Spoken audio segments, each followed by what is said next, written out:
Bonjour Manuel Bompard. Bonjour.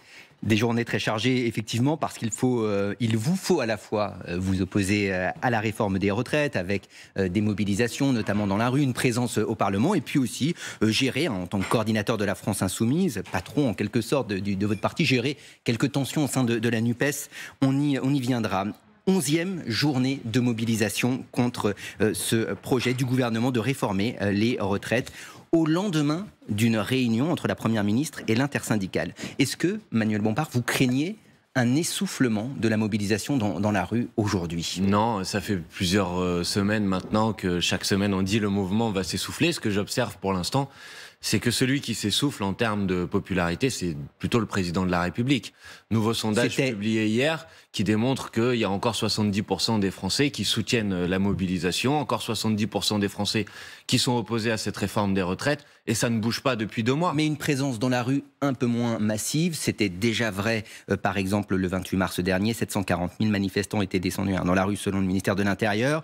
C'était une mobilisation qui était en baisse déjà par rapport à la journée du 23 mars. Donc on est, semble-t-il, sur une pente descendante. On verra. Ce que j'observe, c'est qu'il y a eu des moments dans cette mobilisation depuis 2 mois où il y a eu un peu moins de personnes dans la rue. Et puis après le 49.3, par exemple, la mobilisation est repartie à la hausse.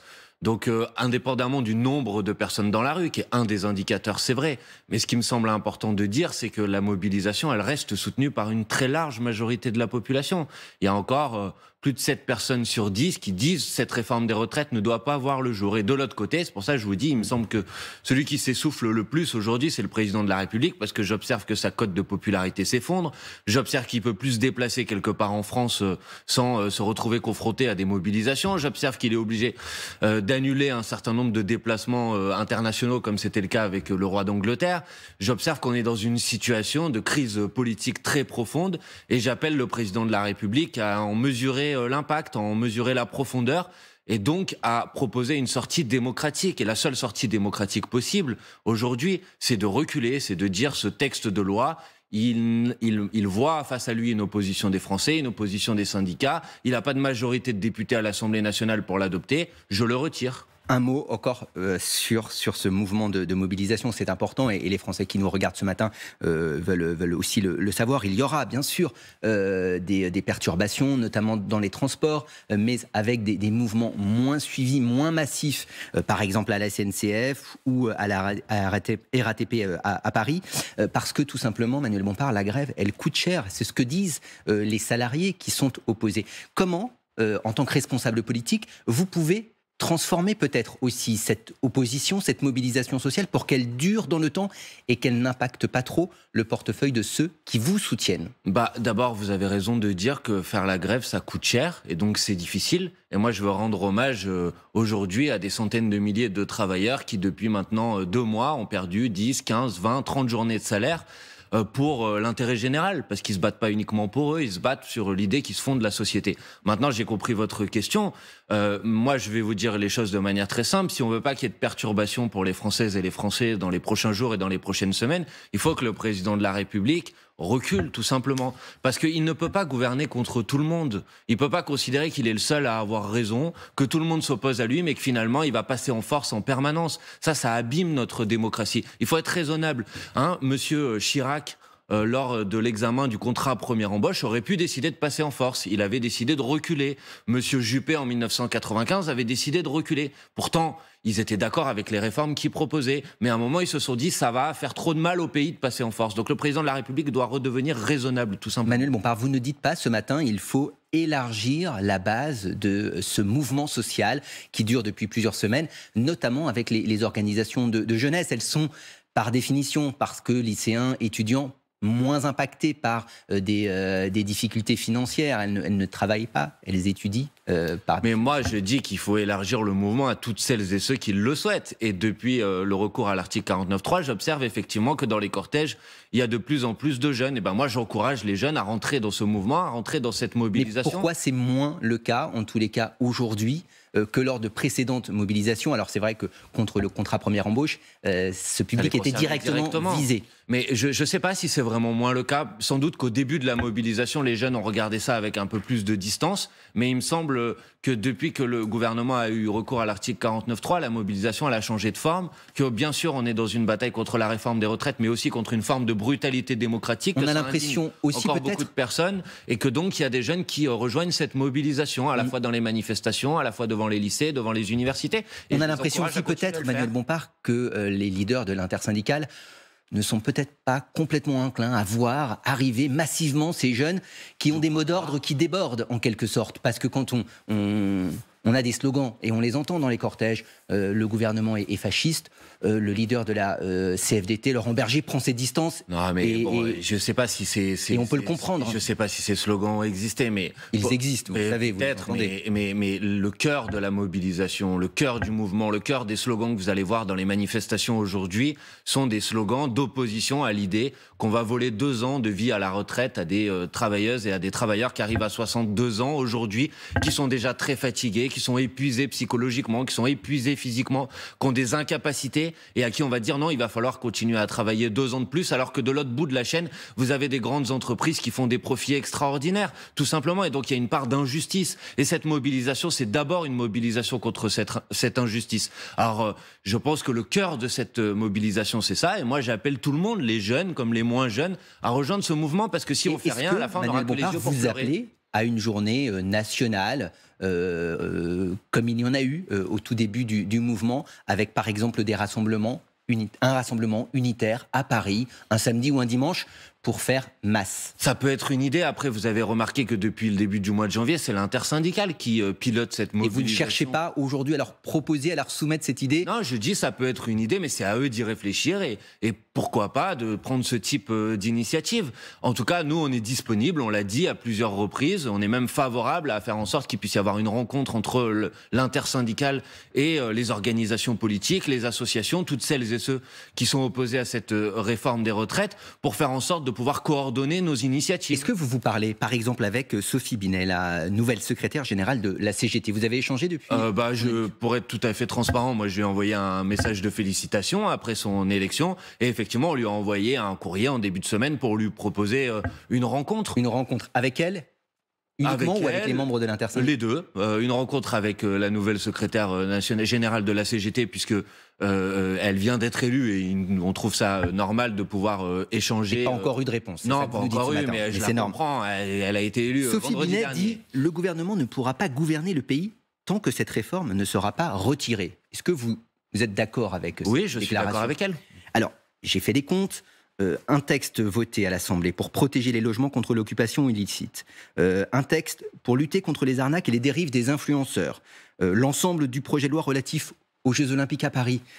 Les partenaires sociaux ont même trouvé un accord sur le partage de la valeur. Vous en parliez tout à l'heure sur ces grandes entreprises qui font des profits. Est-ce que, malgré tout, le gouvernement n'avance pas?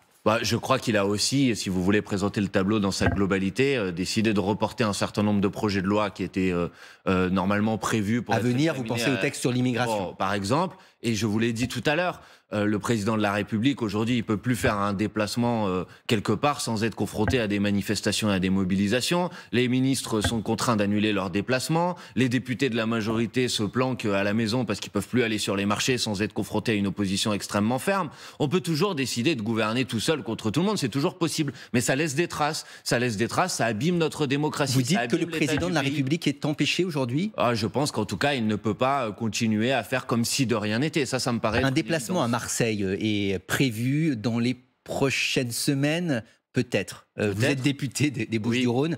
Est-ce que effectivement vous annoncez d'ores et déjà un accueil houleux, vif, si le président de la République devait venir? Il me semble que si le président de la République va à Marseille, comme s'il va dans n'importe quelle autre ville, il va être confronté effectivement à des mobilisations. Ça me paraît être une évidence. Encore une fois, je veux appeler à la raison. Je veux dire au président de la République, vous allez abîmer la démocratie si vous continuez dans cet entêtement, dans ce déni, si vous continuez d'être en quelque sorte calfeutré à l'Élysée en faisant comme s'il ne se passait rien dans le pays. À la fin, ça laisse des traces. Notre démocratie, elle ne peut pas bien fonctionner comme ça. Quand il y a une opposition aussi massive, quand il y a un mouvement social qui est sans doute le plus puissant depuis des dizaines d'années, sans doute depuis 40 ou 50 ans, il faut l'écouter. Il faut être raisonnable. Ce matin encore, le leader de la CFDT, Laurent Berger, disait « Le président de la République doit considérer qu'il y a une crise sociale, une crise démocratique, avec un risque de montée de l'extrême droite. Pourquoi est-ce que cette mobilisation sociale ne profite pas aux partis de la gauche? Mais d'abord ça, il faudrait le démontrer. C'est pas ce que dit le leader de la CFDT. Non, mais à chaque fois qu'il s'exprime sur ce sujet, il dit c'est le parti de Marine Le Pen qui monte. Il pourrait dire je ne veux pas parler à sa place, mais si j'en crois la citation que vous venez de faire, il dit que attention, si le président de la République s'entête, il craint que l'extrême droite puisse en profiter. Ce n'est pas la même chose que de dire que la NUPES ou la France Insoumise dans cette mobilisation. Alors, on peut lui donner toutefois raison dans les sondages. Vous parliez de sondages. C'est pas les sondages qui décident. Tout à l'heure, vous me parliez de sondages. Avec ces Français qui soutiennent, dites-vous, majoritairement votre mouvement. Un sondage de l'IFOP pour le Figaro Magazine, effectivement, fait ce constat. Marine Le Pen fait une percée au premier tour de l'élection présidentielle, entre 29 et 36% d'intention de vote. Un socle qu'elle n'avait jamais atteint, en tous les cas, au premier tour d'une élection présidentielle. Est-ce que ça vous inquiète ?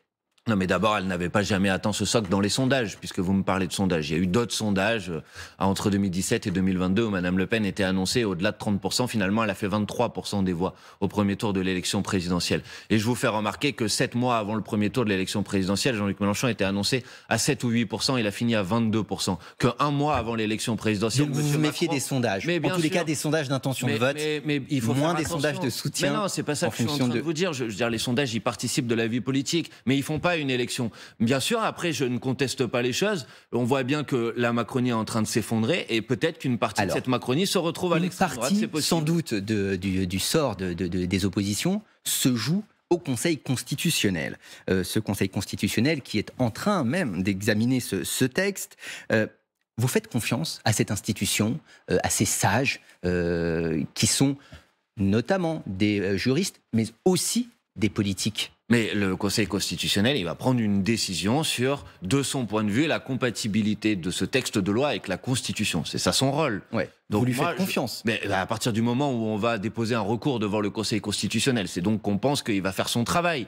Bon, moi je dis que si le Conseil constitutionnel juge en droit, il me semble qu'il y a dans la procédure législative qui a été utilisée de nombreuses raisons de censurer globalement, de retoquer globalement ce texte de loi. Il prendra sa décision. Alors, maintenant, je m'attends à la question suivante. Si le Conseil constitutionnel considère que ce texte est constitutionnel, c'est son droit. Mais ça ne veut pas dire qu'on ne peut pas continuer à s'opposer à ce texte de loi. Vous poursuivrez, quoi qu'il en soit, la mobilisation, même si il y a une validation partielle ou une validation avec des réserves. Mais bien évidemment, mais parce que le Conseil constitutionnel, il juge la compatibilité du texte avec la Constitution. Il ne dit pas le texte est bon.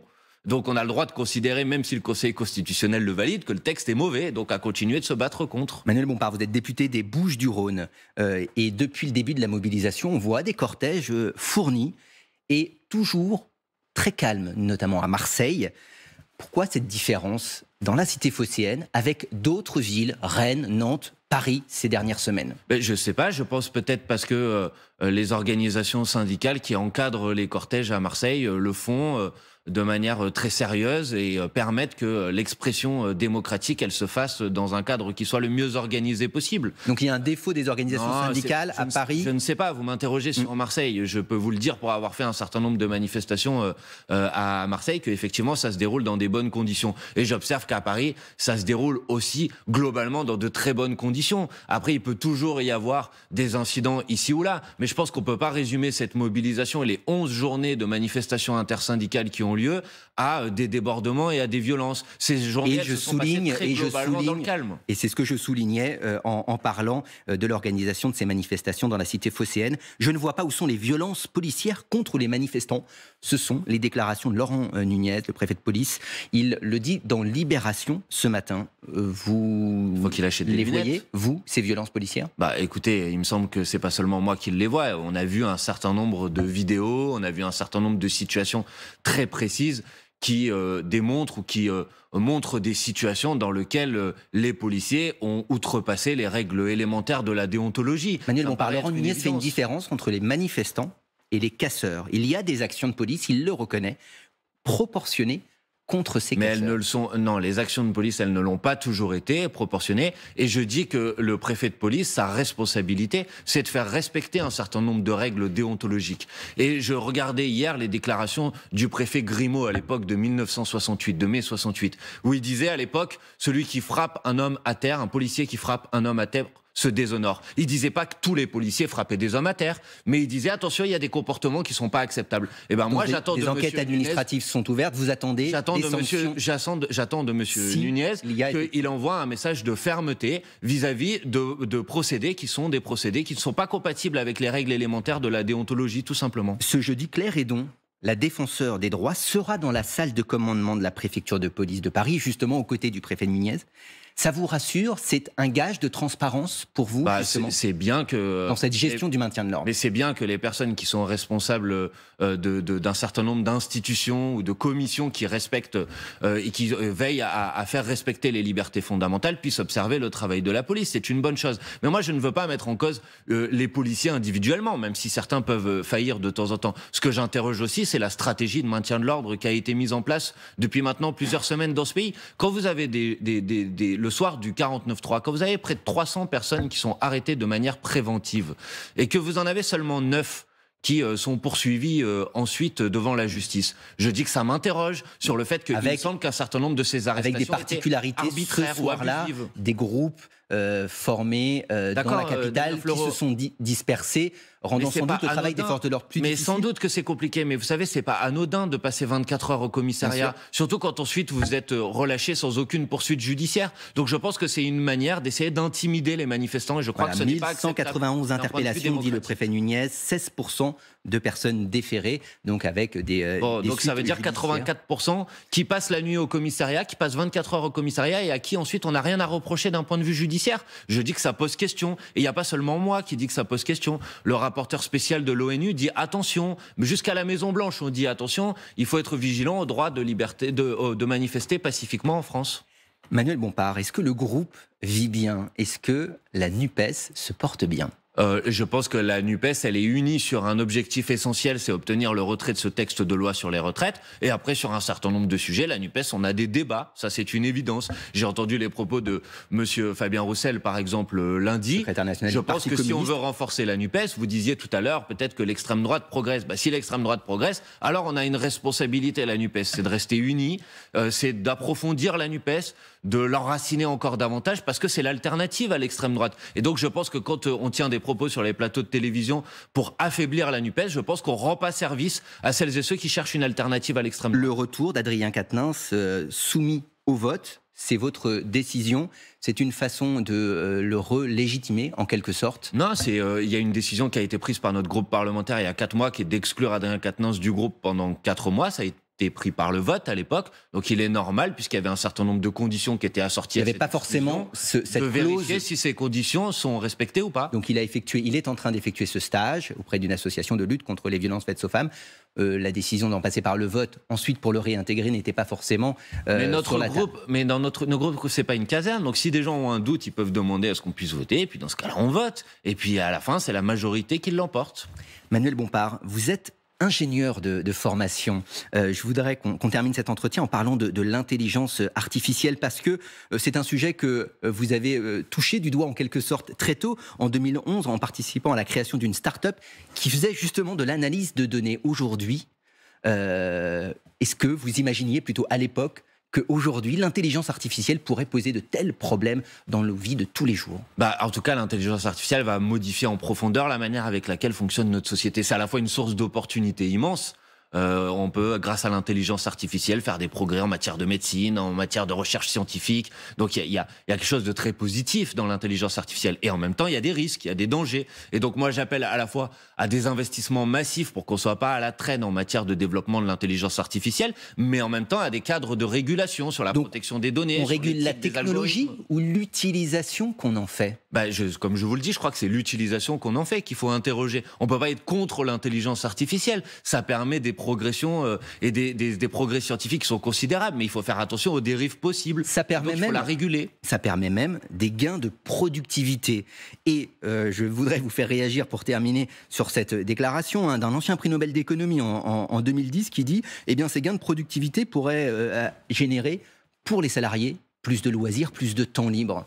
Pourquoi pas, mais il faut aussi faire attention à... ChatGPT en faveur de la semaine des 4 jours. Oui, mais attention, parce que c'est aussi le développement d'une autre économie, tout ce qu'on appelle par exemple les travailleurs du clic, qui sont aujourd'hui pas du tout encadrés par des règles de droit du travail et qui peuvent aussi amener à une forme de multiplication des petits boulots où on est derrière son écran pour cliquer, pour renseigner les Et algorithmes. le gouvernement en fait-il assez sur ce sujet? A-t-il pris la Non, mesure? je ne crois pas. Je pense que, à la fois, encore une fois, il faut multiplier les investissements pour que la France reste à la pointe. Je rappelle quand même, c'est des chercheurs français qui ont été les premiers à développer les technologies et les algorithmes mathématiques qui permettent aujourd'hui le développement de cette intelligence artificielle. Mais à la fois, il faut des cadres de régulation sur la protection des données, sur les travailleurs du clic, sur l'impact sur le monde du travail. Et ça, c'est un chantier immense et enthousiasmant qui est devant nous. Donc moi, j'appelle les responsables politiques à s'en emparer.